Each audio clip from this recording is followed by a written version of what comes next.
Voilà les gens de YouTube.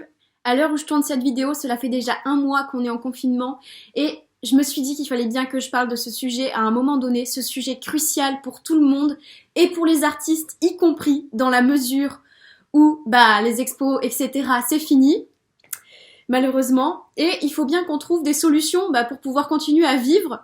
Je parle des artistes en général, je ne parle pas de moi en particulier. Dans cette vidéo, je vais te donner quelques astuces pour pouvoir aider à surmonter ce confinement. On est parti!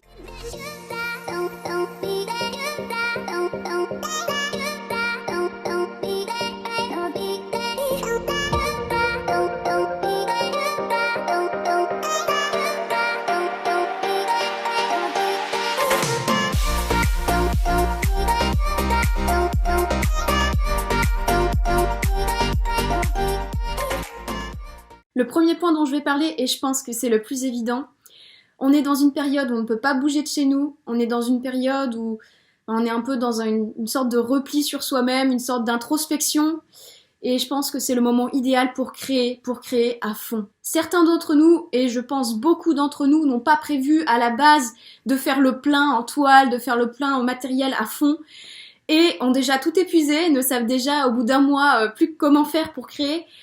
J'ai envie de vous dire, c'est simple. Je sais pas si ça l'est dans les faits, mais ça peut être simple.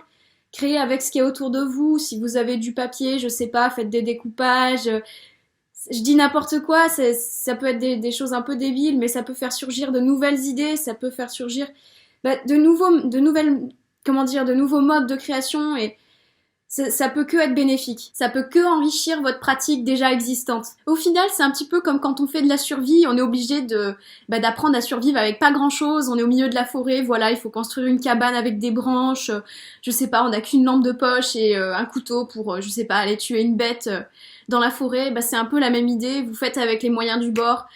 C'est une manière aussi d'être créatif, et honnêtement, je trouve ça amusant. Mais certes, je suis tout à fait d'accord, on ne peut pas s'en tenir qu'à ça, il faut bien à un moment donné qu'on vende de l'art, il faut qu'on se nourrisse. Heureusement, pour ça, on a quelque chose de génial, ça s'appelle Internet. Si tu n'es pas déjà sur les réseaux sociaux, mon conseil, c'est vraiment de te créer ne serait-ce qu'un compte sur Instagram. Instagram, qu'est-ce que c'est ? C'est une plateforme sur laquelle tu postes des photos. Pour tout ce qui est art visuel, franchement, c'est juste idéal, je crois que c'est l'application maintenant la plus appréciée des artistes visuels pour se trouver des prospects et se trouver des clients. Alors j'avais regardé une étude, je crois qu'on est sur le 80%, quelque chose comme ça, d'artistes qui préfèrent ce réseau social aux autres, de tous les artistes qui ont été interviewés pour cette étude. Donc on a aussi Facebook. Alors quand je dis Facebook, faites la nuance entre le compte personnel et le compte business ou le compte professionnel, donc de type page. Le compte personnel, c'est là où vous avez tous vos amis, et pour que les gens voient vos publications de façon générale, il faut vous ajouter en ami, c'est tout un truc, enfin, c'est quand même là, je vais y arriver, c'est quand même largement différent du compte professionnel, ou aussi les pages, la création de pages. Je sais que personnellement, pour mon activité d'artiste en tant que telle, j'ai créé une page que j'affiche à la fin de chaque vidéo pour chaque outro. Ensuite, il y a un mouvement qui a été créé sur les réseaux sociaux par Matthew Burrows qui s'appelle Artist Support Pledge. Le principe de ce mouvement, quand tu en fais partie, c'est que tu peux vendre tout type d'œuvre que tu souhaites à moins de 200 €. Et à chaque vente que tu fais, donc tu peux vendre à tes amis, enfin tu peux vendre à qui tu veux, et lorsque tu atteins les 1 000 € de vente, tu achètes pour moins de 200 € l'œuvre d'une autre artiste qui fait partie de ce mouvement. Le principe, c'est de pouvoir faire marcher l'économie entre les artistes pour pouvoir s'entraider les uns les autres, et aussi, de mon point de vue, constituer une petite collection, pourquoi pas. Ça permet de ne pas garder l'économie figée et de pouvoir faire vivre d'autres artistes. Franchement, c'est tout bénef. Je vous mettrai dans la description des liens vers des articles sur ce mouvement, bien entendu. Ensuite, nous avons sur Internet toujours un système fantastique qui sont les galeries en ligne. Alors en fait, le principe, c'est que dans ces galeries en ligne, tu peux exposer ton art un peu comme dans une vraie galerie. Donc tu crées ton compte, tu mets en vente tes œuvres, tu les fais charger, tu mets toute la description et les personnes peuvent les acheter directement depuis cette galerie. Alors ce qui est génial, c'est que beaucoup de galeries prennent en charge l'envoi de l'œuvre. Certaines proposent même des assurances le temps de l'envoi. Tu peux envoyer tes œuvres à l'international. Il y a certaines galeries qui proposent une version en anglais, une version en français, parfois en chinois. Enfin, dans diverses langues. Franchement, c'est super chouette.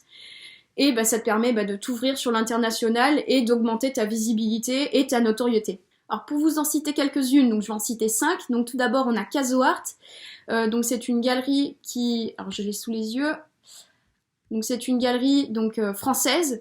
Le site est aussi traduit en anglais, qui propose donc un système de livraison, un système d'impression photo, ce qui est en soi très pratique. Aussi des aides et des conseils pour les artistes, un blog, etc. Donc cette galerie, pour y rentrer, donc le référencement dessus est gratuit, mais sur dossier, sur candidature. Donc on peut ne pas être accepté si le dossier qu'on présente n'est pas en rapport forcément avec ce qu'attend la galerie. Ensuite, donc celle-ci, je vous avoue que c'est ma préférée, c'est Art Majeur. Donc pour la petite info, donc j'ai mis en description le lien vers ma page Art Majeur, parce que oui, j'ai une page Art Majeur depuis plus d'1 an en fait, depuis bientôt 1 an et 1 mois. Donc Art Majeur, qui est donc une galerie française aussi, qui est basée sur Montpellier, qui a la particularité d'être traduite en beaucoup de langues, donc en anglais, en espagnol, en allemand, en italien, en portugais, en néerlandais, en turc, en russe, en grec, en polonais et en chinois.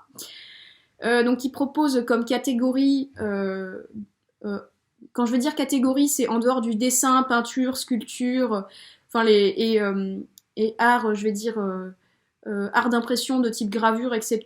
Donc en dehors des arts classiques, j'ai envie de dire, qui propose une catégorie artisanat, art textile, art numérique et collage. Donc les services qu'elle propose, donc elle propose un système d'impression photo, donc de certifier la cote d'artiste, donc on peut le faire via le site, la création d'un site web, elle a un blog d'actualité et elle propose aussi un magazine qui est, je crois, mensuel, donc le magazine Art Majeur, dans lequel elle peut faire la promotion d'artistes. Jusque récemment, il n'y avait pas de commission sur les ventes, désormais il y en a, donc une commission de 20% sur les ventes. Elle propose aussi un profil de livraison, donc on peut catégoriser les œuvres qu'on met en ligne, on peut les catégoriser et ajouter un profil de livraison, donc qui évite d'avoir ajouté le prix de la livraison à chaque œuvre que tu charges, ce qui en soit très pratique quand tu en mets beaucoup. Et le profil, il y a un type de profil qui est gratuit, donc pour lequel on n'a pas à payer, c'est le profil maximum 10 œuvres, donc on peut charger 10 œuvres sur la plateforme gratuitement. C'est super chouette, honnêtement. Je m'en sers plus du tout, mais c'est hyper chouette. Ensuite, on a la galerie Saatchi, créée par le collectionneur Charles Saatchi. Charles Saatchi, un chasseur sachant chasser sans son chien, donc qui est une galerie américaine, donc à ma connaissance non traduite en français, donc qui propose une catégorie collage, un service de livraison et le référencement dessus est gratuit, encore une fois. Il faut bien savoir parler anglais pour aller dessus par contre. On a aussi la galerie Singulart, donc qui est plutôt axée sur la mise en avant d'artistes émergents et renommés, pas forcément des artistes amateurs, comme ça peut être le cas pour Art Majeur par exemple. Donc est une galerie française aussi, donc on a les traductions de la page en anglais, en allemand, en espagnol, en italien, en chinois, en japonais et en russe. Donc qui propose les catégories installation, art textile et art digital, qui propose comme service l'encadrement des œuvres, très pratique. Donc un service de livraison, des frais de retour gratuits, importants, donc gratuit pour l'artiste, et aussi un référencement donc qui est gratuit, et toujours comme Casoart sur candidature. Petite info quand même, lorsque vous vous inscrivez sur une galerie qui est sur candidature, vérifiez d'abord vraiment les œuvres qui sont mises en ligne et qui sont surtout promues, oui c'est ça qu'on dit, on dit promues, oui ça doit être ça, par la galerie, donc qui sont le plus mises en avant par la galerie pour voir exactement quel style attend la galerie. C'est important. Oui, comme dans une vraie galerie. Et enfin, une petite dernière que je vais présenter, donc c'est Rise Art, donc qui est une galerie un peu particulière dans la mesure où elle met en avant des artistes femmes, donc qui est une galerie en anglais, pas de traduction en français, qui propose un concours, donc le Rise Art Prize. Donc, je connais pas trop les modalités de ce concours, mais je sais qu'il existe et qu'il est en lien avec la galerie. Donc elle propose aussi un service d'encadrement, un service de livraison, Et le référencement est encore une fois sur candidature et sur dossier, mais qui n'est pas gratuit apparemment. Enfin, en tout cas, à ma connaissance, n'est pas gratuit. Alors j'en ai cité que 5, mais sachez que des galeries, il y en a beaucoup plus que ça.